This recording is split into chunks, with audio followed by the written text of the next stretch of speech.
Well, hello you gorgeous mother truckers, you, and welcome to another video. Right then, so everything seems to be on the table as far as the Labour government are concerned, and they're going to realise, as are all you idiots who voted for them, that their triple lock idea of not raising income tax, VAT and national insurance isn't going to work, because they're going to do that in any case. They're now going to start hitting you with all these tax rises that we tried to warn you about. You called us conspiracy theorists. You thought we're all insane. But even the media are beginning to talk about it. So, how pay per mile could turn into a big brother cash grab by the Treasury. Yes, indeed. The dawn of the electric car might be good for the environment. That is extremely doubtful. But it's also caused an almighty headache for the taxman. As years go on and fewer motorists need to buy petrol, around £25 billion in fuel duty receipts will vanish.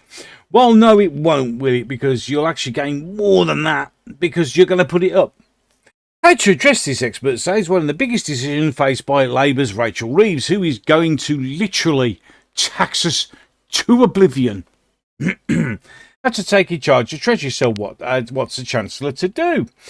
The answer, according to think tanks and economists and a senior civil servant, is conceptually simple but particularly politically explosive: a pay-per-mile tax on electric vehicles. This would plug the yawning gap in the Treasury's coffers and ensure drivers of all cars, both electric and petrol, pay their fair share, say supporters. The people who support it are going to be the ones that are going to get the richest off it, to be fair. No one else who owns a vehicle would ever support this. Such a scheme was previously considered under Rishi Sunak when he was Chancellor, while Sadiq Khan, even though he swears blind he isn't, even though they keep mentioning it, London's Labour Mayor, has also spent millions of pounds examining how it could work in the capital. And there are good reasons to think that the idea will soon cross Reeves' desk as well, if it isn't already there. The most widely backed proposal amongst experts is a fixed per mile charge on new electric vehicles, EVs, yet this will only work if it's adopted early when the number of EVs on the road is still small, and will continue to stay small because they're a waste of time and money. This means most drivers will be used to be paying it from the off, argue supporters. You're used to it, don't worry about it. I mean, the fact that this will literally cripple everything is irrelevant, but in any case, the opportunity window is closing fast. By 2030, 1 in 5 cars in the road will be electric. No, it won't, compared to 1 in 25 today, which it isn't. According to forecasts by Auto Trader, who seem to be biased, it would be the best way to put it. This decision is likely to be needed by 2029, the final year of Labour's current term in power. I don't think they're going to make that, but we'll see. Meanwhile, with EV drivers currently paying far less tax than petrol car drivers and doing more damage to the roads, although let's be honest, the road tax, which some people still think is paid to maintain the highways, it isn't. It just goes into the tax coffers and gets spent anywhere else. But electric cars, being heavier, do more damage to the road. There is an issue of fairness at stake. A typical petrol driver pays 19p per mile travelled, compared to about 7p per mile travelled by EV drivers, according to a report by the Resolution Foundation based on 2022-2023 prices. I'd argue that is incorrect. I really do. Transport experts say higher taxes are needed to reduce congestion as well, with motorists already wasting 1 billion hours stuck in traffic. So the best way to reduce congestion is to tax everybody off the road. Sounds like a perfectly good thing for Labour to come up with. I mean, we have a prison problem, so what should we do? We'll just release prisoners. I can't see what the problem would be. So the way to get rid of congestion is to make it so expensive that no one has cars except the ultimate rich. Yeah. Okay, so to reduce congestion, so we don't have to sit in traffic jams, we'll tax you so you don't have to sit in traffic jams because you just won't have a car. Unless we want to lose an awful lot of tax revenue, we're going to have to go some ways of tax driving, and the obvious way is to do some kind of road pricing. Says Paul Johnson, Director of Fiscal Studies and author of Follow the Money, a book about tax and spending in the UK. My view is, and this is his view, is we need to do it relatively quickly, but obviously it's politically difficult. Well, it really isn't, is it? Fuel duty, which currently costs 52.95 pence of petrol, more on diesel. I know, because I'm a diesel driver. No, I don't care. Effectively taxes drivers for the distance they travel already. Exactly. The more you drive, the more fuel duty you end up paying. Yes. On top of this, petrol car drivers pay VAT on top of fuel duty and vehicle excise duty, also known as road tax. As I've said, it's nothing to do that. There are currently no equivalent taxes on EVs because that was done on purpose to try and get these stupid people to buy them. On top of this, although there will be charged vehicle excise duty from next year, what a surprise. Did try and tell all these people going, no, I'm not having to pay any tax. It's such a good idea. Told you you're going to get nailed. While VAT is also levied on public charging, which is what brings into the 7p a mile bullshit. That's if you charge at home on the cheap tariffs that will disappear very, very shortly. Despite this, introducing the pay-per-mile tax scheme for EVs will be fraught with political risks. Some 55% of motorists remain opposed to any form of pay-per-mile taxation. A poll by the Green Insurer found out in May with just 17% saying they're in favour. Why would you even be in favour of it? Unless, of course, you're rich and it doesn't bother you. A further 28% said they will only support such a scheme if it was introduced in cities only, owing to concerns about poor public transport and provisions in rural areas. No, let's just not at all. And I'll give you an example why. For instance, we decide to charge £1 a mile. That's not a lot, is it? Well, you see, in August, I'm going on holiday to Great Yarmouth and I'm driving. And it's over 200 miles. In fact, it's closer to 250 miles. So that's going to add an extra £500 onto the cost of my holiday. Without the expected fuel rises and everything else, insurance and God knows what else. So basically, it will then become financially unviable for me to go anywhere at all. Which is the plan, is it not? So why anyone would want to support this, I do not know. Paper mile in practice. So how would a paper mile scheme work in practice? That depends on how complicated you want it to be, says Steve Gooding, the director of RAC Foundation. Gooding is a former Department of Transport civil servant who helped work on the proposals for under the Labour government, which were never fully implemented. So you see, Labour have already looked at this and didn't get a chance to implement it because it got voted out. But they're back in now with the majority. Yay! Our overlords are going to destroy us. However, congestion charges were subsequently reduced in London and some other cities. Yeah, which hasn't made the air any clearer, hasn't reduced congestion at all, and also seems to be, well, it depends on whether or not you're a member of Alan's Snack Bar, because apparently they don't pay their fines, and London Transport recently wrote off a load of them. So, the simplest solution by far, he says, is to charge a flat rate for miles per driven, which would then be checked on an annual or more regular basis. No. This would sound like if it's an annual thing. So if I drive, they say, oh, it's a flat rate of, I don't know, 22 pence. And if I drive 6,000 miles in a year, that's a lot of money. It's not worth it.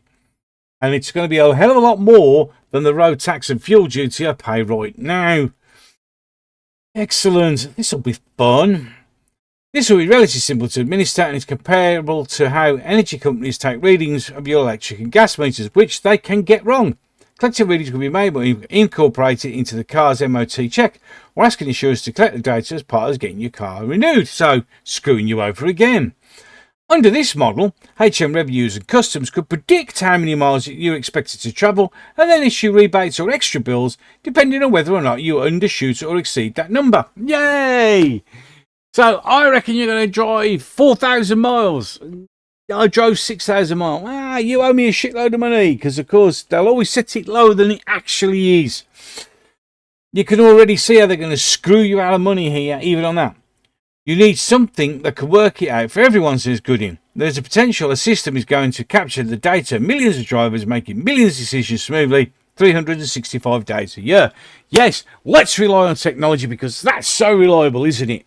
I mean, electric and gas meters get it wrong. The average private car is driven for about 6,500 miles a year, roughly, according to official data. So, for a simple scheme, charging 6p a mile plus VAT, as suggested by the Resolution Foundation, a typical car would be liable for £468 a year. The suggested charge will also rise annually with inflation. Oh, well, of course it will. This will bring the cost of driving an EV close to the parity of petrol while still keeping it lower to incentivise EV adoption. Anyone who buys an electric car needs their brain looking into. Genuinely. They don't save the environment. All they do is make you buy a more expensive car with a battery that's more expensive in a car that depreciates faster than a stone being lobbed in the lake. You're going to lose money. It's designed to get you off the road. Pure and simple. For comparison, £25 billion collected in fuel duty per year translates roughly £830 per household. I spent, well, I don't know, I probably do. The Red argue that the basic paper mile should be adopted largely out of practicality in conjunction with congestion charge cities. It also urges ministers not to let the perfect be the enemy of the good. But the think tank also suggests this vanilla version of road pricing was a stepping stone towards more sophisticated systems many economists would prefer. Get ready for this. These would take into account of far more than just the number of miles you travel. Instead of charging you varying rates per mile depending on the roads you used and when you use them. So you do know that means there's going to be a huge network of cameras all over the place. So not only will they be able to charge you per mile, they'll be able to track you wherever you go. Yay! Under such a model, you might be charged a higher rate for using the M1 to drive to London and Leeds than if you used A roads or B roads. You'd also probably get there 5 hours slower. Or you might be charged a higher rate for using the roads during rush hour than if you drive on quieter times of the day. So what we're doing is we're now doing it. We're not only doing that, we're going to penalise you for going to work. Oh, you can see this has got nothing to do with congestion. This is all about making maximum amount of money out of you. I mean, the amount of technology packed into it. I mean, okay, this is electric cars. But if you think this is going to stop at electric cars, again, you'll need your head looking into. But all of us have been moaning on about this for years, tinfoil hat-wearing conspiracy theorists.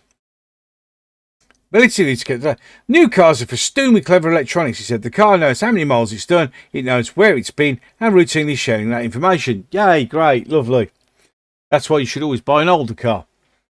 This data could be beamed directly from your car via the internet, hacked by anyone who wants, and either your insurer or manufacturer before being sent to the taxman. So not only that, but your insurer can go, well, you've been speeding and we're going to nail you for your insurance. Yeah, you could just see, if you could just read between the lines, if you just use your critical thinking brain, you could see where this is going. You really can. The more straight version of this type of scheme will be charged fixed prices for certain roads at certain times. Great. But an even more sophisticated model would use real-time data to decide on how much to charge based on how busy the roads were at the particular times on particular days. Essentially an Uber-style form of surge pricing. Yay! Again, this will be rely on data for your car as well as public infrastructure such as cameras. Yay! We're going to be watched even more now. This sort of approach has been backed by the Campaign for Better Transport and others who said it incentivises people to use public transport. No, it won't, because buses don't turn up, and when they do, they're full, and they stink, and they're disgusting, and they're crime-ridden. And if you get on a train, it may or may not make it, and it's filthy, and it's crime-ridden. Why the hell would I want to use public transport when it's just downright unreliable and absolutely filthy? And if you're raiding late at night, you're probably going to get robbed on it. But apart from that, some countries introduce paper mile pricing on HGVs, but only a few have done so for cars. Yeah, because then They add that on to the price of your HGV, which gets added on, so our food becomes more expensive. But of course, our food can't grow because at the moment, our skies in the UK are full of grey clouds, and we're going to have a food shortage. Andrew Cruddington of the Charter Institution of Highways and Transportation says US states including Hawaii, Oregon, Utah, Virginia and Vermont are rolling them out with more to follow. These tend to begin with drivers as self-reporting, for instance, by taking a photo of their mileometer at the end of the tax year. Screw that idea. In New Zealand, drivers of electric cars and trucks instead buy licenses for a set number of miles of units per 1,000 kilometres. It doesn't have to be complicated. There are many places going in the same direction because everybody just sits there and goes, yay, what a great idea. Let's screw more money out of people while they're driving.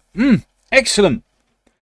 Big Brother crash grab. Ah, well, there you go. But paper mile risks have been politically controversial and fraught with privacy issues, with critics arguing such road pricing schemes amount to a Big Brother cash grab.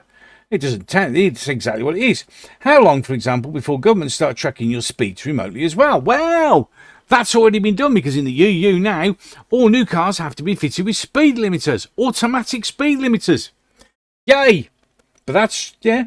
Howard Cox, founder of Fair Fuel UK and former Reform UK candidate in the London Mayoral race, previously called on the government to focus on making petrol fuel cars as more efficient as possible. My diesel car is one of the cleanest vehicles on the road right now, next to an electric car. It's absolutely awesome. And we could spend money on that. But I will fight tooth and nail being forced to pay per mile Big Brother cash grab, he said in March. Well, this is why I'm bringing it to everybody's attention.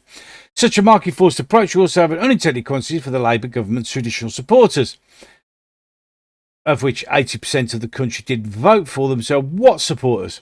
Oh, yeah, the rich that this isn't going to affect, and the sadly brain-dead idiots who thought they were sticking it to the Conservatives by destroying the country. Well done. Bravo, you. Employees who must physically go to work at certain times and have limited ability to choose where they use the roads. Exactly what I said. In any initiative like this, they're going to have some winners and losers. Well, yes, the rich are going to be the winners and everybody else is going to be the losers. Someone could rightly say, hang on, I didn't ask to work the shift pattern at Heathrow Airport and I've got to use these roads, but how are they going to charge me extra just so I can get to work? Post-COVID, another made-up sack of crap, we don't all go to our offices every day of the week. But there are people who do. They work in hospitals and schools. They're key workers, like care workers who visit people's homes. So it's very tricky stuff indeed.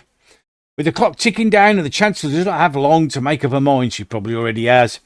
But as Reeves will no doubt learn, paper mile could quickly become a political elephant trap if Labour gets it wrong. Labour don't care. Labour only care about themselves. When are you going to wake up? So there you go. And honestly, just to sort of sum it up, if you really believe that when you bought your EV vehicle, you weren't going to get road taxed and they weren't going to screw you over with tax, and laughed and insulted those people who tried to tell you, like me, well, to quote Nigel Farage, you're not laughing now. But once it's in, and once we've got EVs and they've done paper mile there, they are going to put it on every single vehicle, which is going to destroy motoring. It's going to destroy holidays in this country because people are just not going to go anywhere because it's just going to cost so much money. And even if you didn't, okay, I'll go on the train. But because way back in the 60s, we tore our railways up that used to take us to holiday places. Yeah, exactly. This is just another idea of screwing money out of us and forcing you off the road, or making it so you literally can afford nothing else. Paper mile is coming, and if you don't think it is, you really need to wake up and smell the coffee. And with that, I've had enough. So I'm done. Until the next one. This once great nation, eroded by time, with its crushed